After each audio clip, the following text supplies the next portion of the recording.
네, 맞습니다. 이 채널은 저의 이북을 판매하기 위해서 운영하고 있습니다. 저는 1만 명도 되지 않는 두 개의 유튜브 채널로 3번에 걸쳐서 콘텐츠 부문 정부 지원 자금을 받았습니다. 모두 합치면 7,700만 원이나 되는 큰 돈을 받았습니다. 이 책에서는 제가 어떤 기준으로 지원 공고를 선택했는지, 그리고 저의 합격 사업 계획서, 그리고 통찰력 있는 분석적 시각을 담고 있습니다. 여러분들의 유튜브 채널로 콘텐츠 부문 정부 지원 자금을 받고자 한다면 이 책이 최선의 선택이 될 것입니다. 자, 그래서 이번 시간에는 우리가 직접 사업계획서를 다운받아서 한번 작성해 보도록 할게요. 작성은 아니겠네요. 제가 써드릴 건 아니니까. 어, 지난 시간부터 저희한테 계속 고통받고 있는 강원 콘텐츠 코리아랩 그 서류를 다운받아 보도록 하겠습니다. 여기 보면은 콘텐츠 제작 지원 사업이라고 되어 있죠. 여기 맨 밑으로 가보면은, 네, 여기 서류가 있어요. 신청서. 이 신청서를 열어보도록 하겠습니다.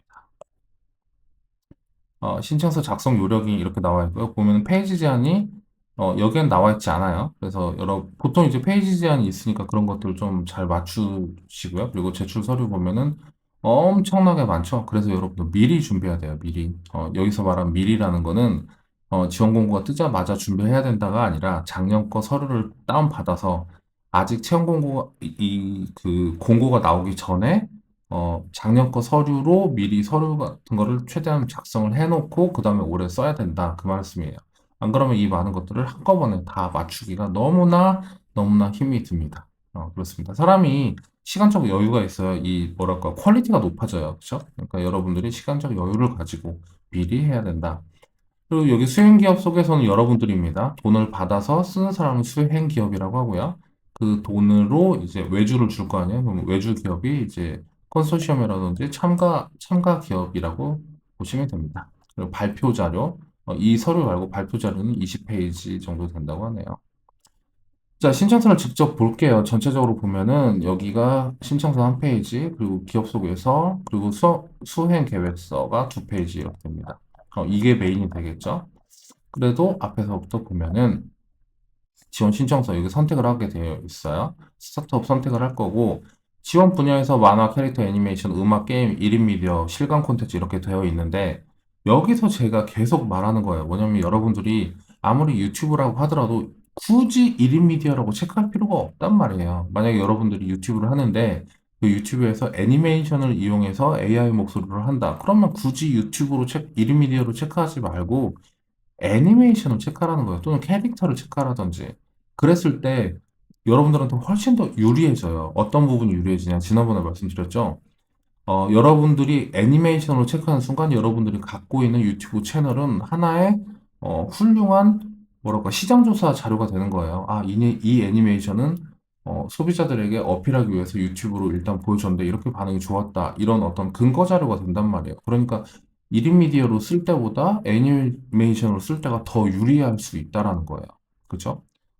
아무래도 기술력이 좋으니까 실감 콘텐츠나 이런 거 쓰면 더 좋겠죠. 자, 이걸 넘어갈게요. 여러분 좀 생각을 해보세요. 가점 사항 체크하고, 그리고 과제명 있고, 아까 말했듯이 주관 기업은 여러분들입니다. 그리고 참여 기업은 여러분들의 외주 작업을 해줄 업체들에 대한 인포메이션이에요. 이런 것들을 이제 미리 갖춰야 되겠죠. 자, 다음에 수행기업 소개서, 여러분들 기업에 대한 소개서예요. 여기 강원 콘텐츠 코리아랩 콘텐츠 지원 사업 같은 경우에는 예비 창업자에서 초기 창업 3년까지 이렇게 지원이 가능하도록 되어 있는데, 그러다 보니까 이 수행기업 소개서가 기업들을 대상으로 꾸려져 있어요. 보면 사업자 등록번호, 그리고 설립일, 직원 수, 뭐 회사 매출액 이런 것들이 되어 있잖아요. 근데 여러분들이 이제 예비 창업자면은 또 이런 게 좋아요. 여기다가 이런 거 안 써도 되잖아요. 그렇죠? 아, 이거 회사는 있는데 직원이 없으면 이것도 참 난감하거든요. 직원 한 명 있다 또는 한 명도 없다 이거 참 그것도 씁쓸하단 말이에요. 매출액도 별 볼 일 없고 그럴 바에야 차라리 예비 창업자는 훨씬 더 유리하다. 예비 창업자라 나 이거 쓸 게 없어요 하면 안 좋은 게 아니니까요. 어차피 의무적으로 몇 퍼센트 이상 예비 창업자를 뽑게 되어 있어요. 그러니까 오히려 더 유리한 측면이 있다. 그 말씀을 드리도록 하겠습니다. 기업 소개를 굉장히 탄탄하게 하라고 하는데 예비 창업자 같은 경우에는 어떤 기업 소개에 넣을 게 없잖아요. 그렇다고 해서 넘기지 말고 여러분들의 개인 포트폴리오를 좀 넣을 수 있으면 뭐 넣을 수 있겠죠. 그렇게 하시면 좋을 것 같습니다. 자, 다음에 수행 계획서. 이게 지금 2장이거든요.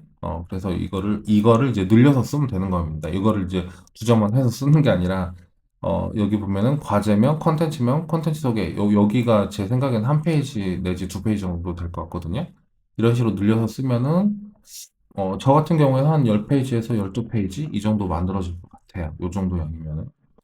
자, 그래서 하나씩 항목을 볼게요. 보면은, 일단 결론 먼저 말씀드리면 강원 콘텐츠 코리아랩 같은 경우는 제가 그동안 어, 좀 봐왔던 콘텐츠 지원 사업 중에서는 상당히 콘텐츠 중심적인 사업 계획서예요. 그래서 쓰기가 굉장히 쉬운 편입니다.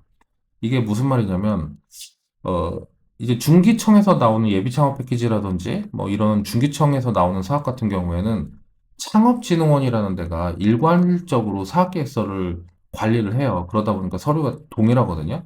근데 컨텐츠 코리아랩 같은 경우에는 이게 문체부에서 하는 건데 이게 각 지역에 있는 컨텐츠 코리아랩 담당자별로 서류가 다른 것 같아요. 아마 이제 기본적인 양식은 내려오겠지만 이게 다른 것 같고 그래서 이제 지역별로 이게 좀 다르거든요, 형태가.